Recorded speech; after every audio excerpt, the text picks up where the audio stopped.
Welcome to the Deep Dive. Today, we're digging into a really foundational text for anyone in business strategy, Playing to Win, how strategy really works. That's the one by A.G. Lafley and Roger L. Martin. You've got the former P&G CEO and a top business school thinker. Exactly. And what we want to do today is give you a comprehensive overview, kind of a shortcut to the core ideas of frameworks they lay out. It's such a practical book. The whole thrust is about making deliberate choices so you control events rather than, letting events control you. Right, taking charge. And it's got praise from some heavy hitters, Daniel Pink, Sir Terry Leahy, the late Clayton Christensen.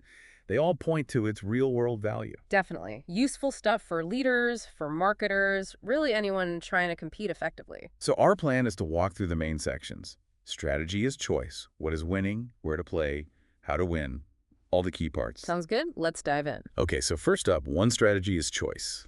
This is like the central pillar of the whole book, isn't it? Absolutely. The core message is that strategy is choice. It's not about keeping all your options open indefinitely.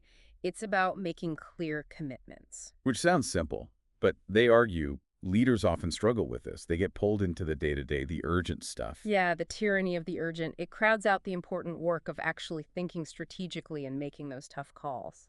And they identify a few ways people get strategy wrong, like thinking of it as just a plan you make once. Right, as a destination, not a journey. But Lafley and Martin see it as this continuous cascade of choices.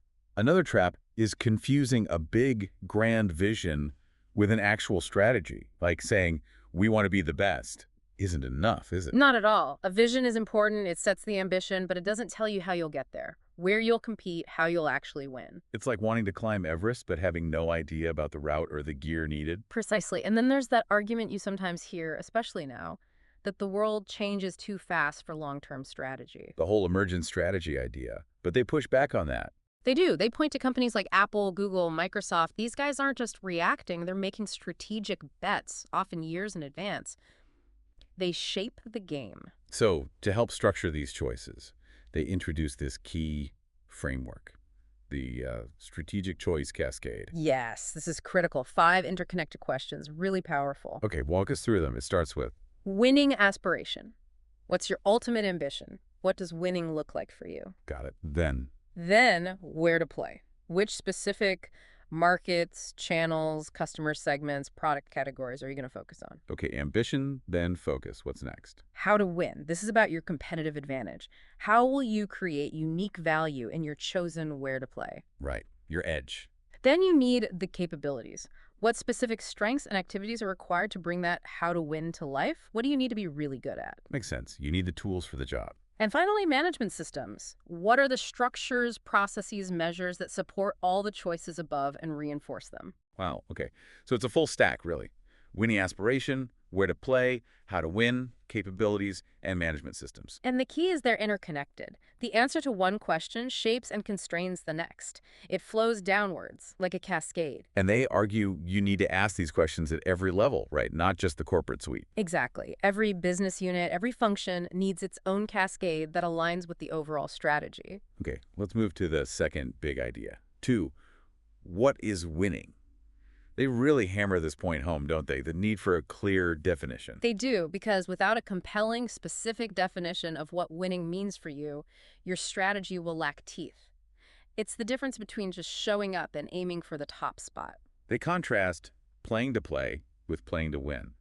The General Motors Saturn example comes up here. Yeah, that's quite illustrative. Saturn was launched with a lot of hope, trying to compete in small cars, attract new buyers. And they built some loyalty, but the book argues their ambition was maybe too limited. They were participating, but were they really aiming to beat Toyota, Honda, Nissan? It seems not. Those competitors were making the really hard choices, the big investments needed to dominate that space. Saturn's goals felt, well, modest in comparison. And the outcome? Billions invested, and eventually the brand was shut down. A tough lesson about not aiming high enough. A very tough lesson. It shows that just being in the market isn't enough. You need that drive, that clear definition of what victory looks like. But it's not just about external markets. They show how internal functions can play to win, too. The P&G Global Business Services Unit example. That's fascinating. Filippo Passerini, who ran it, didn't just operate it as a cost center. He created an internal market. How did that work? Well, instead of forcing P&G business units to use GBS, he offered their services at a price. Internal customers could choose to buy from GBS or theoretically go elsewhere if GBS wasn't delivering value. Ah, so it created real competitive pressure inside the company. Exactly. It drove GBS to be efficient, innovative, customer-focused. They had to win their internal customers' business. And that famous offer he made, to save 17 cents on the dollar. Yeah, provocative, wasn't it? It really set a winning mindset. We're not just providing a service, we're providing a better, more cost-effective service, always improving. Lafley observes this is a common failing, right? Leaders shying away from defining winning robustly. Yes, he suggests many leaders avoid those hard choices, they don't set ambitious enough targets, and the result is often just average performance, mediocrity. So defining winning clearly is non-negotiable for effective strategy. Which leads us naturally to three where to play. Once you know what winning looks like, you have to decide where you're going to compete. Right. This is about making specific choices, Mm. markets, channels, customer types, product categories, narrowing the possibilities. P&G itself provides good examples. Their choices to grow from their core brands, expand into adjacent areas like beauty and health, and push into emerging markets. Those were deliberate where-to-play decisions. They weren't just random moves. They were focused bets on specific arenas. Exactly. And the Oil of Olay story is such a great case study here. The brand was fading. Yeah, they had a real strategic dilemma. Try to go head-to-head with luxury brands. Start something totally new. But they chose a really smart where to play this masstige space, sort of bridging mass market and prestige. How'd they do that? By changing how Olay was perceived within the mass channels where P&G was already strong, better positioning, packaging, pricing, different promotions, making it feel more premium but still accessible. Leveraging their existing channel strength. Very clever. And it ties into P&G's idea of the core. They focused resources on core brands, core geographies, core channels, core technologies, core consumers, where they had the strongest right to win. And you mentioned earlier where to play and how to win have to work together. Absolutely. They must reinforce each other. The book contrasts Olive Garden and Mario Batali. Very different where to play choices. Olive Garden being broad mid-market. Winning through consistency, scale, accessibility. Batali is high-end, niche, winning through culinary excellence and exclusivity. The how to win fits their where to play perfectly. The book also warns about some common mistakes here, like trying to be everything to everyone. Yeah, the failure to choose. Even huge companies like Apple or Toyota make choices about where they won't play or which segments they'll prioritize. You can't chase every opportunity. Another pitfall, trying to buy your way into a better market through acquisitions without a real strategic fit. That's a dangerous one. Acquisitions can look appealing, maybe cheaper than organic growth, but if you don't have the capabilities to win in that new space, it often ends badly. Costly distractions. And the third warning, not revisiting your choices, assuming your current where to play is fixed forever. Right, thinking it's immutable. But look at Apple moving beyond desktops, or Thomson shifting from print to digital information. Markets change, and you have to be willing to adapt where you compete. The Tide example also shows how you can expand where to play within a category. Exactly. Moving beyond just visible dirt to broader cleaning needs, entering new channels like drugstores, they kept redefining the playing field to maintain leadership. And the Swiffer story, that's a great example of creating a new where to play. It really is. Chip Bergh saw an opportunity by combining existing P&G technologies, dusting cloths, cleaning solutions in a novel way to address an unmet need. They invented a new category. But alignment with capabilities is crucial. The first attempt P&G made in fine fragrances with Giorgio of Beverly Hills, that struggled, didn't it? It did, because it didn't really mesh with P&G's core strengths. Mass branding, R&D for mass markets, mass distribution. The where to play didn't fit their how to win capabilities at the time. But they learned from it. Later, they found a different where to play in fragrances. Yes, through licensing deals. That allowed them to leverage their brand building skills without needing the whole prestige infrastructure. They adapted their approach. So where to play is also about deciding where not to play, like GE shedding businesses to focus on infrastructure and energy. Precisely. Strategic focus often requires exiting areas where you don't have a distinct advantage or where it doesn't fit the overall direction. And for P&G, it seems like these where to play choices often start with really understanding the consumer, that Bob McDonald quote. About immersing themselves in consumers' lives to find those tensions, those unmet needs. That deep insight often reveals the most promising places to compete. Okay, so once you've decided where you're going to compete, you need four how to win. How will you actually achieve that sustainable competitive advantage? Right. This is the core of your competitive strategy within your chosen playing field. The book boils it down to two fundamental ways to win. The first one is cost leadership. Pretty straightforward, right? Be the lowest cost player. Essentially, yes. Think early Dell computers. Their supply chain, their direct model, gave them a significant cost advantage they could translate into lower prices. But the authors caution that only one company can really be the absolute cost leader. Exactly. It's a tough position to hold, and trying to compete on cost without a truly superior cost structure is usually a losing game, a race to the bottom. So the alternative is differentiation. Yes. Offering something that customers perceive as uniquely valuable, something they're willing to pay more for, even if your costs aren't the lowest. Like Starbucks for the coffee experience, or maybe Hermes for luxury goods. Perfect examples.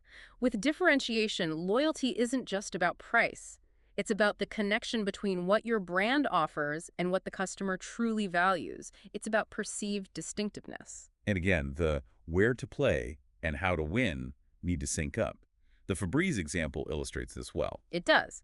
They started where to play, focused on odor elimination, then expanded to broader air care and global markets. Their how to win involved leveraging that unique technology and building a trusted brand across that wider field. And the fine fragrance business revisited their how to win, became focusing on specific segments like men's or younger scents, using licensing to leverage their branding skills. Right, a tailored how to win for their adjusted where to play. And this applies internally too, right? Every function needs its own strategy. Yes, Joan Lewis from P&G's market research group made that point.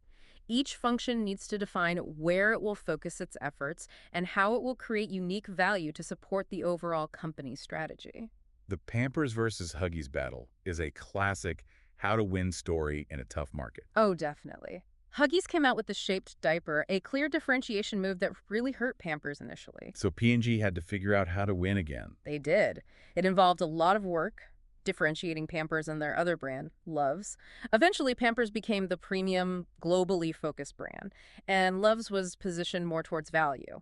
They found ways to win even after being challenged. But sometimes even P&G can't win. The Citrus Hill orange juice story. A cautionary tale. They entered a market where to play, dominated by very strong established competitors like Minute Maid and Tropicana. They just couldn't find a sustainable how to win against that level of entrenchment. Shows that even with resources, some battles are incredibly hard to win if the competitive dynamics are stacked against you. Exactly. Sometimes the smartest choice is to exit. But then there's the P&G Clorox partnership. Press and Seal, ForceFlex. That shows a different kind of how to win. A really creative one, collaboration. They weren't direct competitors in that specific technology space. P&G had the innovation, Clorox had the Glad brand and market access. So they partnered up. Yeah, licensing the tech. It was a win-win. It shows that how to win doesn't always mean head-to-head competition. Sometimes partnership is the smarter play. This brings us logically to 5-play to your strengths, because your how-to-win strategy relies heavily on having the right underlying capabilities. Right. You can't just decide how you want to win. You need the actual muscle, the skills, the systems to make it happen. It's about leveraging what you're genuinely good at. And the Gillette acquisition by P&G is presented as a textbook example of this. The strategic fit was just so strong. How so? Well, Gillette's business aligned perfectly with P&G's core strengths. Understanding consumers, building brands, innovation, go-to-market execution, global scale, D&G could genuinely add value. Clayton Daly's point about an acquirer needing to bring something to the table really resonates here. And even the IT integration, which sounds like a nightmare usually. Filippo Passerini saw it as a way to leverage P&G's scale and process strengths, using their flow-to-the-work model to integrate massive systems efficiently, playing to their strengths again. The book mentions P&G actually went through a process to formally identify its core capabilities. They did. At a leadership retreat, they nailed down 5 key areas: consumer understanding, brand building, innovation, go-to-market, and scale. These became the filter for their strategic choices. And they use this concept of the activity system. Sounds a bit academic. It can, but the visual representation is powerful. It maps out the key activities a company performs and shows how they link together, how they reinforce the core capabilities. Think of it as the company's unique recipe for success. With reinforcing rods, making the whole system stronger than just the individual parts. Exactly. It creates a competitive advantage that's much harder for rivals to copy because it's the system, the way things connect, that's valuable, not just one single activity. And playing to strengths also means knowing when not to play, right? Yeah. Divesting things that don't fit. Yes. Selling off Folgers coffee or Pringles snacks, even though they were decent businesses, showed discipline. They didn't leverage P&G's core capabilities in the same way as, say, detergents or diapers did. Focus is key. And the Gillette integration wasn't just one way, was it? Gillette brought strengths too. Right. P&G learned from Gillette's excellence in areas like new product launches and in-store execution. It strengthened P&G's overall capabilities. So a good activity system needs to be feasible, distinctive, and defensible. You have to be able to do it, it has to set you apart, and it has to be hard to copy. That's the trifecta they aim for. Okay, so you have your aspiration, your where, your how, your capabilities, but it can still fall apart without success system. Manage what matters, the systems. This is so often the missing piece. You can have the smartest strategy on paper, but if you don't have the management systems, the processes, structures, metrics, dialogues to support it, it just won't happen effectively. It's the engine that makes the strategy run. P&G apparently revamped their whole strategy review process. Why? They wanted to move away from just defending budgets or doing presentations about the past. The goal became fostering real strategic dialogue about the future, about choices and options. Clayt Daly emphasized wanting discussions on alternatives. So less performance review, more forward-looking conversation. How did they change the meetings? They set new norms. Issues submitted in writing beforehand, senior team picking discussion topics, no big slide decks, limited attendees, no new data sprung in the meeting, all designed to focus the conversation. Sounds intense, but focused. And they encouraged assertive inquiry. Yes, based on Chris Argyris' work. It means advocating your view strongly, but also genuinely exploring and trying to understand others' viewpoints. Balancing advocacy and inquiry makes for much richer discussion. They also use their OGSM framework. Objectives, goals, strategy, measures to structure things. Right, but they made sure the strategy part explicitly laid out the where to play and how to win choices, connecting them clearly to the objectives and goals. It kept the choices front and center. And communication was key, getting the strategy understood everywhere. Absolutely. Not just letting it trickle down. P&G focused on simple, memorable messages everyone could grasp. Focus on the consumer. Innovate to win. Build brands. Go to market brilliantly. Easy to remember, easy to act on. They also invested heavily in systems around their core capabilities, like scale. Yeah, moving from country-based structures to global categories, centralizing things like purchasing, all designed to fully leverage their scale advantage systematically. And developing frameworks like the brand building framework, BBF. To codify their knowledge, ensure consistency, and build capability across the organization in that core area of brand building. It's about embedding the strategy into the organization's DNA. Lafley's point about simplicity and clarity in communication really stands out here. It does. If people understand the strategy, they can align their actions much more effectively. Complexity can be the enemy of execution. Okay, so how do you actually generate and choose between strategic possibilities?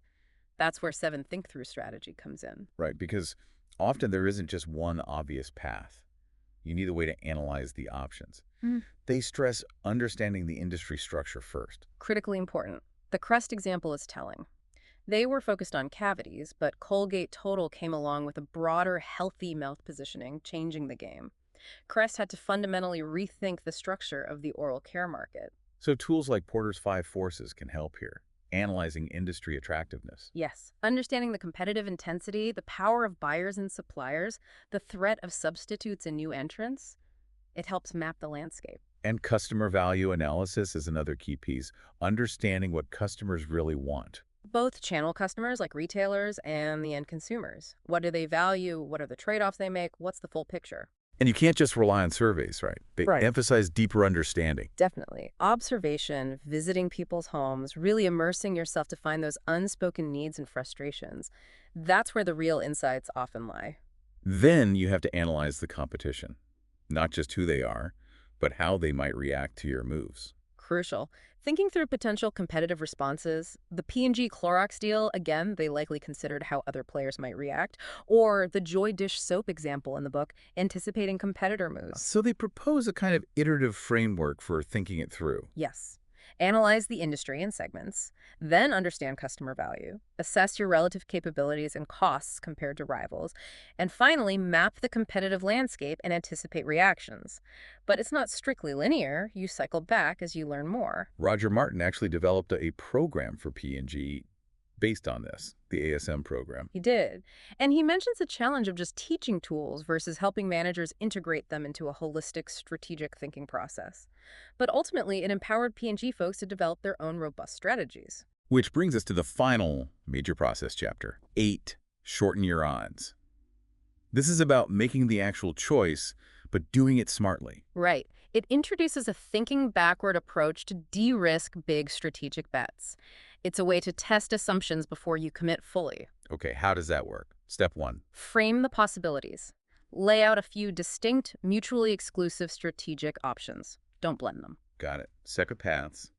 Then, For each path, specify what conditions must be true for it to be a fantastic choice. Don't argue if they are true yet, just list the necessary conditions for success. like for option A to work, consumer preference must shift towards X and competitor Y must not enter the market. Exactly. Then, critically, identify which of those necessary conditions seems least likely to be true. What's the biggest leap of faith?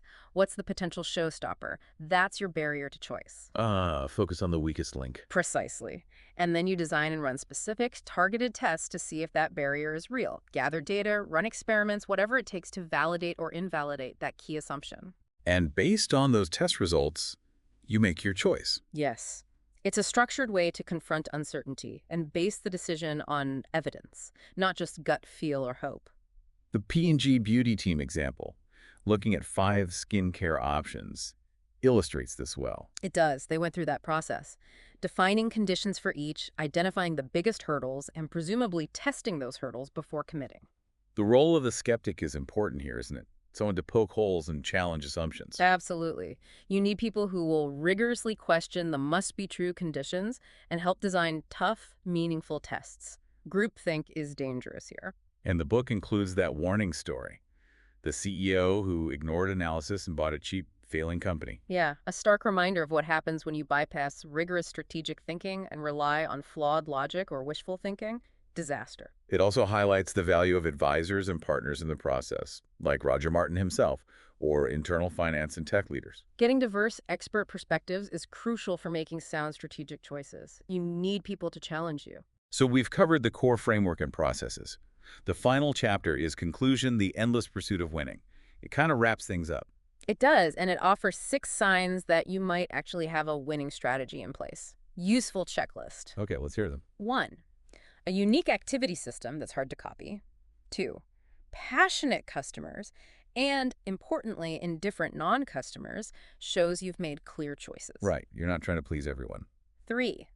Competitors are generally profitable too. You haven't created a zero-sum game. 4. You consistently generate more resources to reinvest than rivals do. Winning the value equation. 5. Competitors tend to attack each other, not you, suggesting you're seen as the strongest player.